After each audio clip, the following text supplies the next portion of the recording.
தூங்குகின்ற தேசத்தை தூய்மை செய்ய தோள்படு, பாடுகின்ற தேசத்தில் வாழ்மை வெல்ல போரிடு.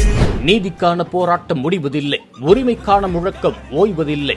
குடியுரிமை திருத்த சட்டத்தின் அநீதிக்கு எதிராக, ஹிஜாப் உரிமை மீறலுக்கு எதிராக, விவசாய சட்ட திருத்தத்திற்கு எதிர்ப்பு, சென்னை ஐஐடி மாணவி பாத்திமா லத்தீப் தற்கொலைக்கு கண்டனம், காவிரி நதிநீர் பிரச்சனையில் தமிழ்நாட்டின் உரிமையை நிலைநாட்டுவது, பாலஸ்தீன மக்களின் விடுதலை போராட்டத்திற்கு ஆதரவாக மாணவர்கள் இளைஞர்களின் மாபெரும் எழுச்சி.